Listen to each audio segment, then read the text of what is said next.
ताईंचा phone. Hello, बोला ना ताई. हा वहिनी, मम्मी कुठे? आई मार्केटमध्ये गेल्यात मला ड्रेस आणायला. आता तुम्ही जसे ड्रेस घालता ना तसे आता मी पण ड्रेस घालत जाईल. आता ड्रेस घालणार तुम्ही? हो, आणि आता येताना ना ड्रेस वगैरे घेऊन येत जाऊ नका. आता आल्या ना माझेच ड्रेस घालत जा. बरं ठीक आहे, ठेवा, नंतर करते फोन. हो हो, चालेल चालेल.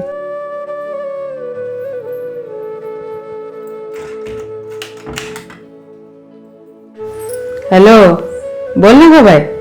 मम्मी, तू काय वहिनीला ड्रेस आणायला गेले गे? बाजारात गेलते, एवढ्यातच आले. माझी बरोबरी नको करू तू तिच्याशी.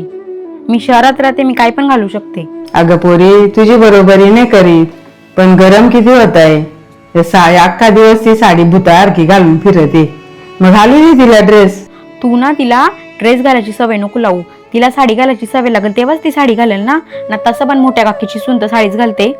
तू तिला जास्त सूट देऊ नको. आता तर आणला मी ड्रेस. त्याचं टेन्शन नको घेऊ, ड्रेस घ्यायला येते मी. ठीक आहे.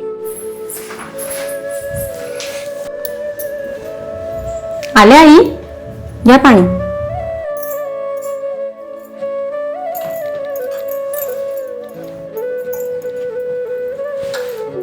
सुनबाई, कसा आहे ड्रेस? मस्त आहे आई ड्रेस, उद्यापासून घालत जाईल. हो मम्मी, मला आई स्वतः ड्रेस घेऊन आलेला आणि मी माझी चिंता असायची ना माझ्या पुढला कसा सासर भेटल. आता त्या चिंतेला मनातून काढून टाक. मम्मी, मम्मी,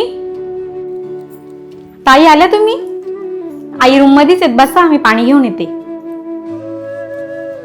अगं आता आणलाय ना तिला ड्रेस, घालू दे मग.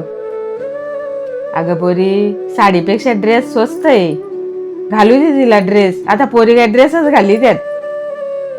मग तू परत आलीस ना का मग तुला आणून ठेवील मी ड्रेस. भारी ग मम्मी, पहिल्यांदा असं झालंय का तू वहिनीला कुठली गोष्ट आणली ना मला नाही आणलीस. बरोबर आहे ना, मुलीचं लग्न झाल्यावर आईची माया कमीच होते.